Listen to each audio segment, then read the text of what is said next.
At 5:20 on September 26, 1918, Captain Douglas MacArthur stood on the parapet of a front-line trench near the Côte-de-Châtillon in France, watching 2 lakh American soldiers prepare to attack the most fortified position on the Western Front.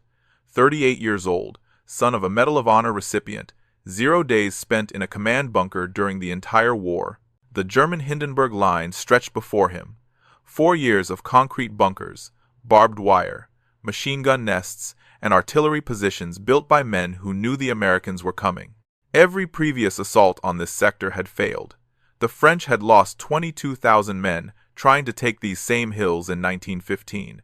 The British had been bled white here in 1917. The Germans called it unbreakable. Their machine gunners had perfect fields of fire.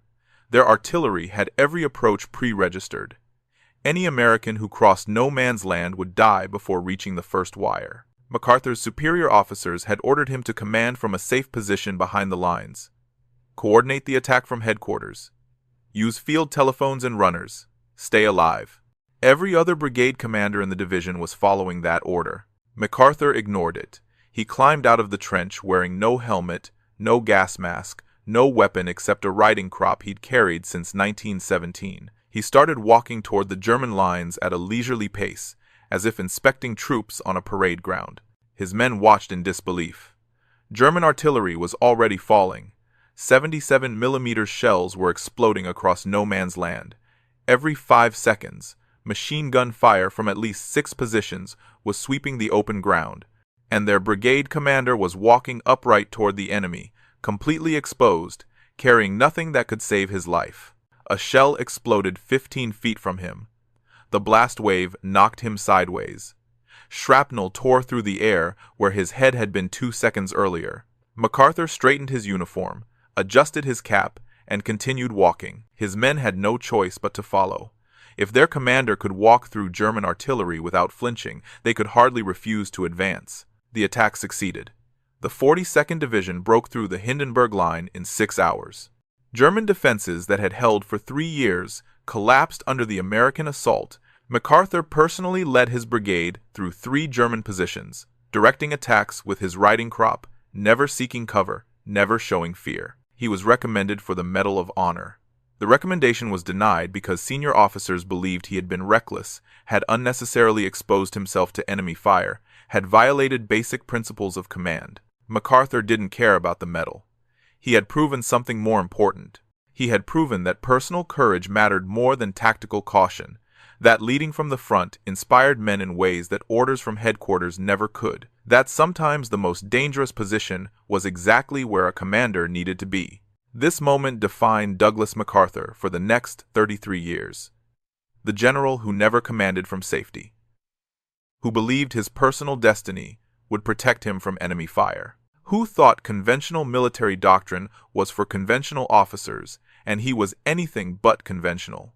By 1945, he would be the most powerful American general in the Pacific, commanding millions of troops, dictating terms to the Japanese emperor, ruling occupied Japan like a military shogun. But in 1918, he was just a captain with a riding crop, walking through German artillery fire, and proving he was either the bravest officer in the American Expeditionary Force or completely insane, possibly both. If you want to see how a trench warrior became the most powerful American general in World War II, please hit that like button.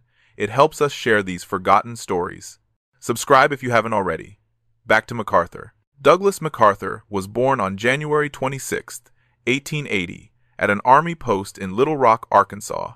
His father, Arthur MacArthur, Jr., was a career Army officer who would eventually become a lieutenant general and receive the Medal of Honor for actions during the Civil War. His mother, Mary Pinckney Hardy MacArthur, came from a prominent Virginia family with deep military roots. MacArthur grew up on Army posts across the American West.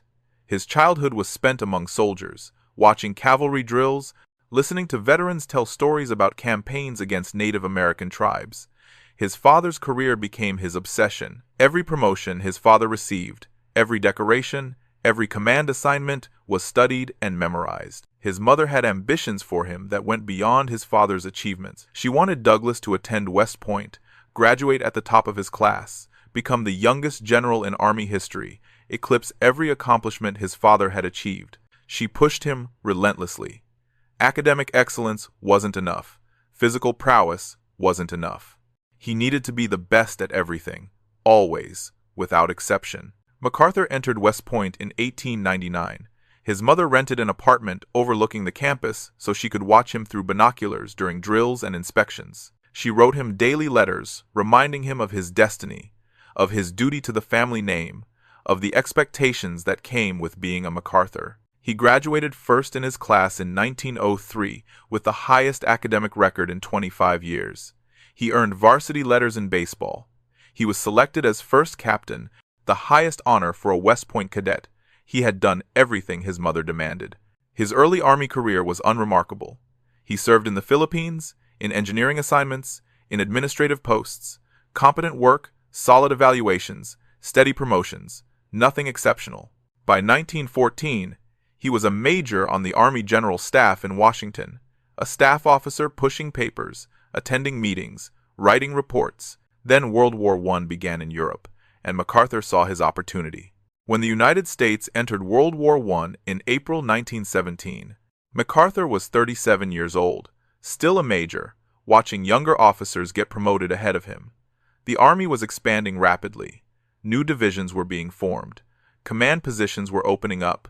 This was his chance to prove himself in combat, to earn the glory his father had won in the Civil War. MacArthur helped create the 42nd Rainbow Division, a National Guard unit composed of units from 26 different states. The division was federalized in August 1917 and deployed to France by November. MacArthur went with them as Chief of Staff, promoted to Colonel. The 42nd Division entered the trenches in February 1918. MacArthur went into the trenches with them, not to visit, not to inspect, to fight. He led trench raids personally. He accompanied patrols into no man's land. He coordinated attacks from the front lines rather than from division headquarters. His fellow staff officers thought he was insane. The division commander tried to order him to stay behind the lines. MacArthur ignored the order. He believed that commanders who didn't share the dangers their men faced had no right to command those men. He also believed something else, something that would define his entire military career. He believed he was destined for greatness, that Providence would protect him from enemy fire, that he could not be killed because his work was not yet complete. This wasn't bravado. MacArthur genuinely believed he was invulnerable. He refused to wear a helmet or carry a gas mask. He carried only a riding crop. When asked why he didn't carry a weapon, he replied that he had no intention of personally shooting Germans. His job was to lead, to inspire, to be visible to his troops. The Germans noticed him. Intelligence reports began circulating about the American officer who walked through artillery barrages without protective equipment. Some German soldiers thought he was insane. Others thought he was incredibly brave. All of them tried to kill him. They failed.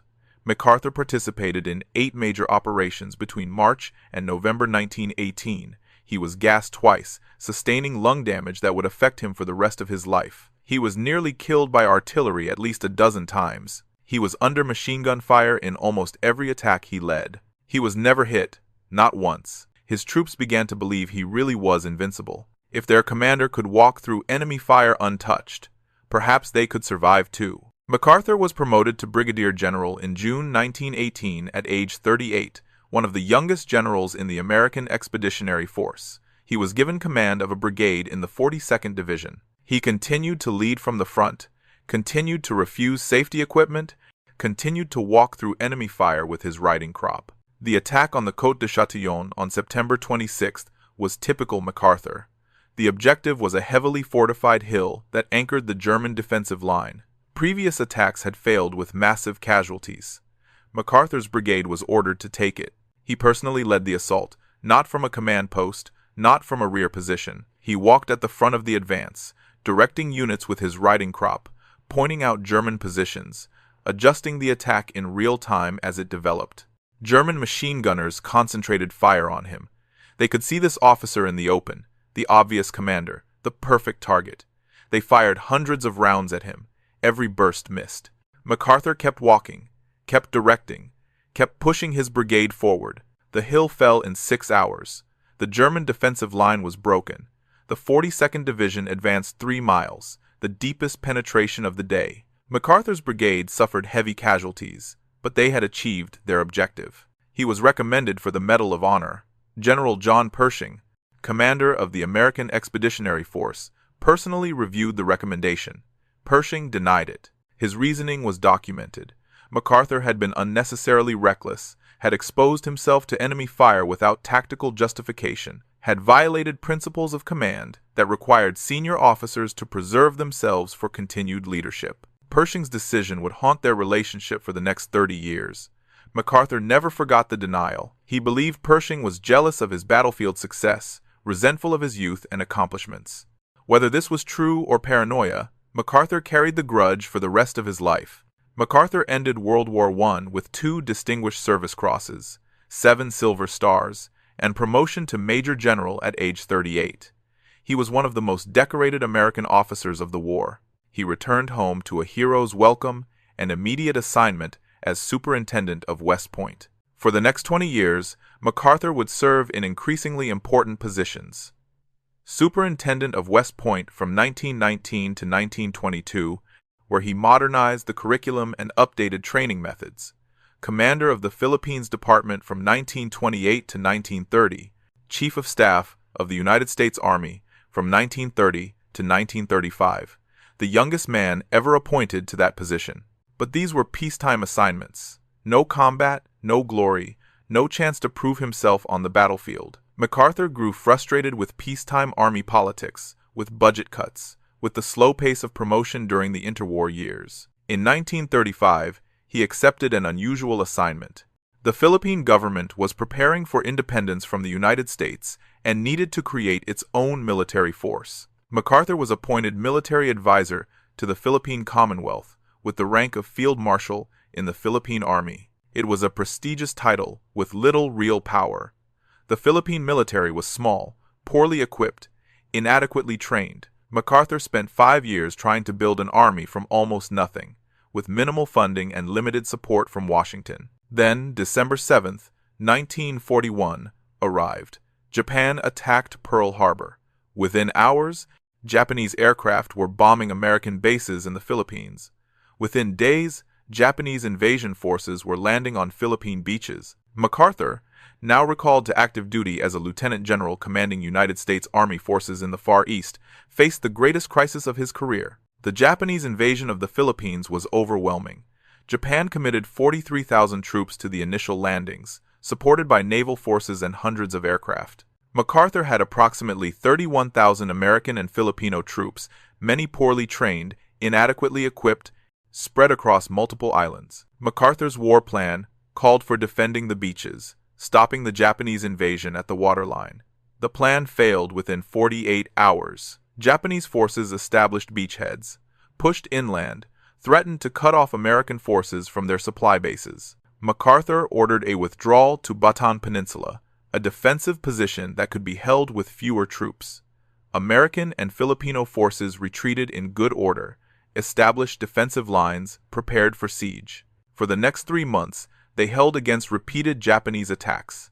MacArthur commanded from Corregidor, a fortress island in Manila Bay. He visited Bataan only once during the entire siege, spending less than 3 hours on the peninsula before returning to Corregidor. His troops noticed. While they were starving, fighting malaria, dying from Japanese artillery, their commander remained on the fortress island. MacArthur's public statements during this period created a mythology that didn't match reality. He issued communiques claiming American victories, successful counterattacks, enemy casualties. The actual situation was desperate. American and Filipino forces were slowly being ground down. Ammunition was running low. Food supplies were almost exhausted. Medical supplies were gone. In February 1942, President Roosevelt ordered MacArthur to evacuate to Australia. Japan was winning everywhere. The Philippines would fall. MacArthur needed to survive to command Allied forces in the Pacific Theater. MacArthur initially refused the order. He wanted to stay with his troops, to share their fate. Roosevelt made it a direct order. MacArthur had no choice. On March 11, 1942, he left Corregidor by PT boat with his family and key staff members. They traveled through Japanese-controlled waters to Mindanao, then flew to Australia.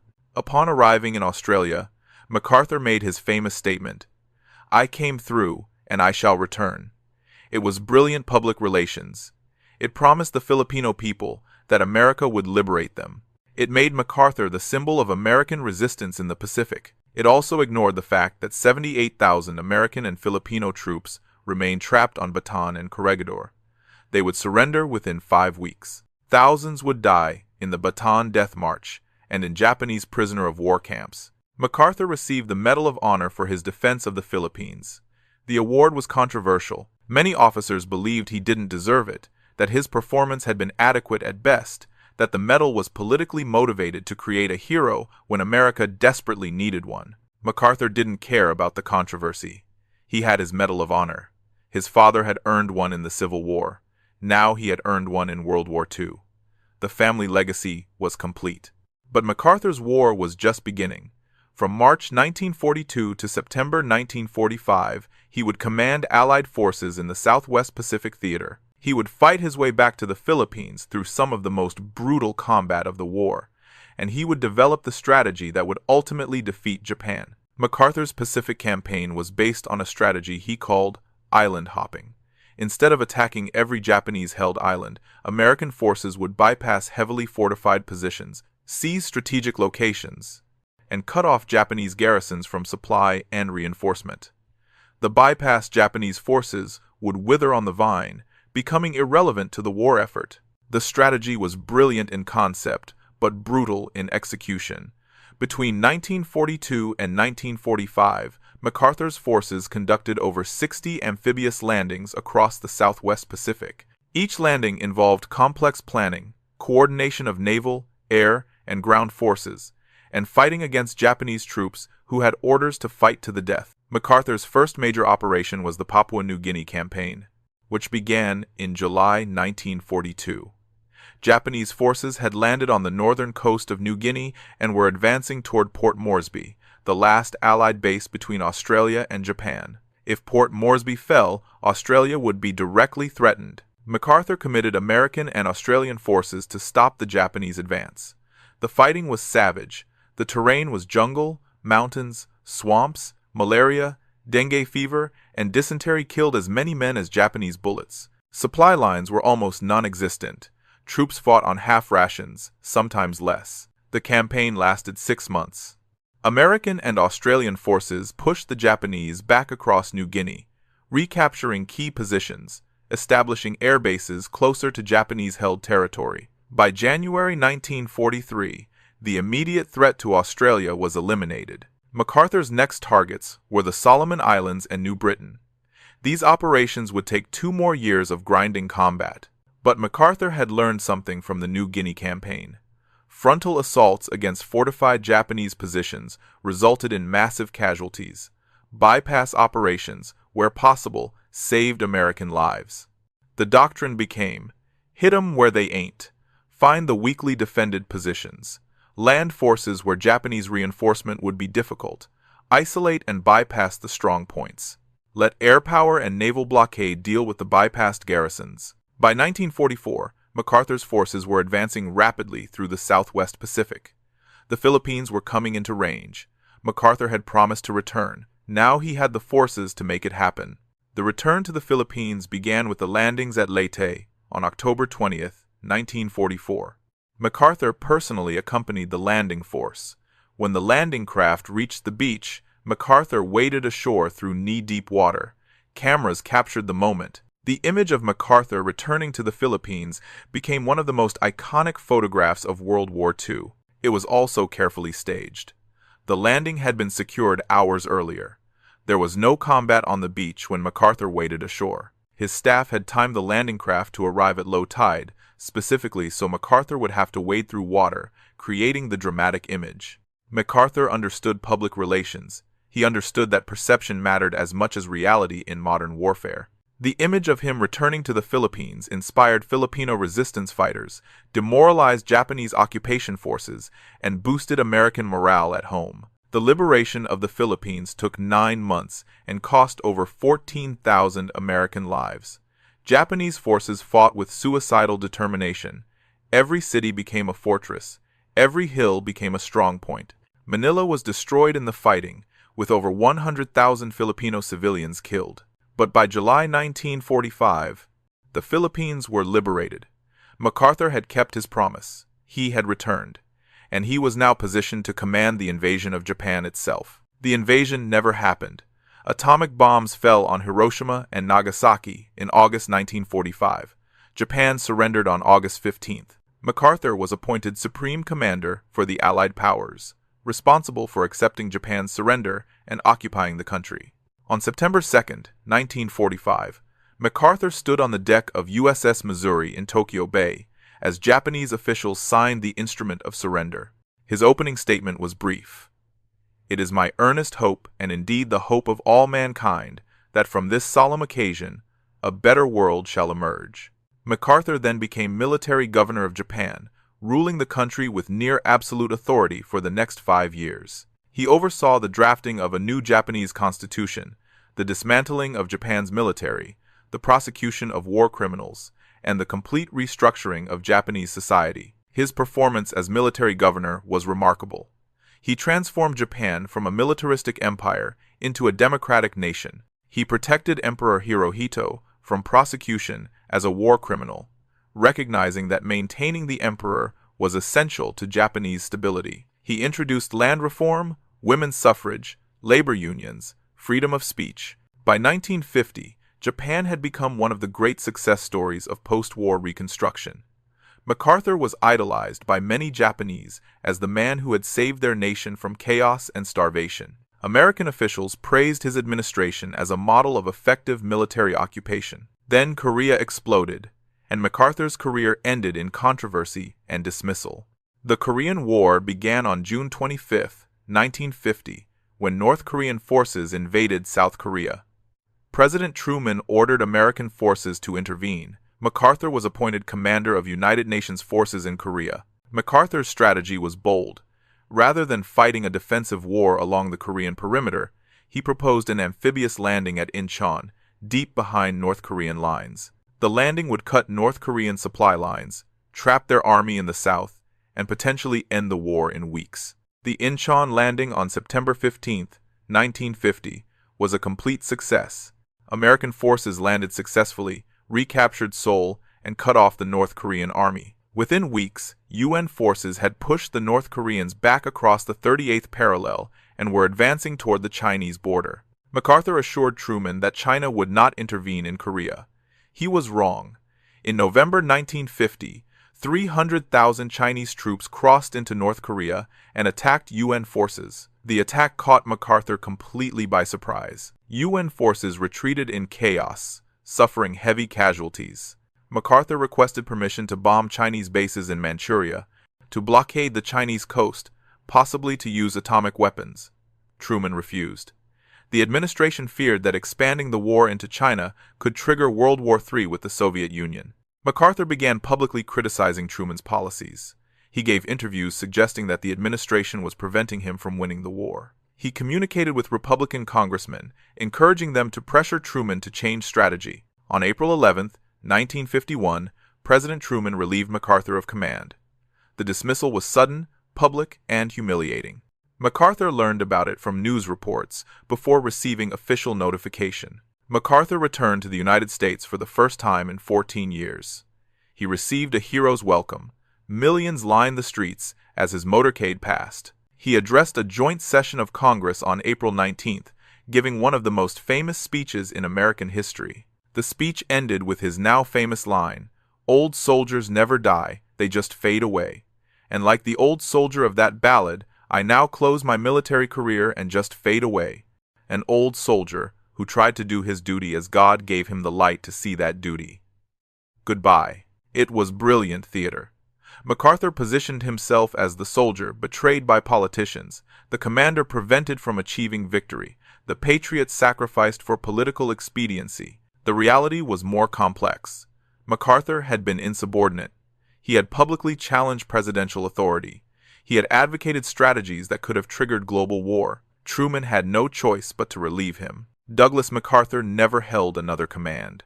He lived the rest of his life in New York City, serving as chairman of the board of Remington Rand Corporation, attending military ceremonies, giving occasional speeches. He died on April 5, 1964, at age 84. His legacy remains controversial.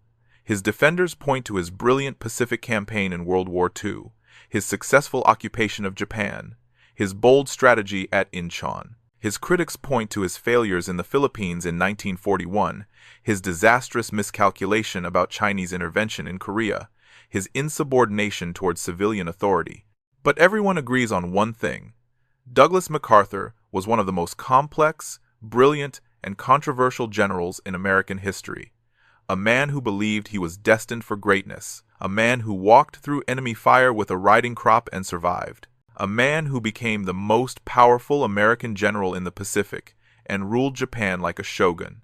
A man whose career ended not in combat, but in political conflict with his own president. The trench warrior who became a supreme commander. The captain with a riding crop who became a 5-star general. The officer who refused to wear a helmet and lived to be 84. If this story moved you the way it moved us, do me a favor. Hit that like button. Every single like tells YouTube to show this story to more people. Hit subscribe and turn on notifications. We're rescuing forgotten stories from dusty archives every single day. Stories about generals who walked through artillery fire with riding crops. Stories about commanders who ruled occupied nations. Stories about soldiers who believed they were destined for greatness and proved it on battlefields across 2 world wars. Real people, real heroism, real controversy. Drop a comment right now and tell us where you're watching from. Are you watching from the United States, Philippines, Japan, Korea, Australia? Our community stretches across the entire world. You're not just a viewer. You're part of keeping these memories alive. Tell us your location. Tell us if someone in your family served under MacArthur. Tell us if you visited the MacArthur Memorial. Just let us know you're here. Thank you for watching. And thank you for making sure Douglas MacArthur's complex, controversial, and remarkable story doesn't disappear into silence. This man deserves to be remembered, and you're helping make that happen.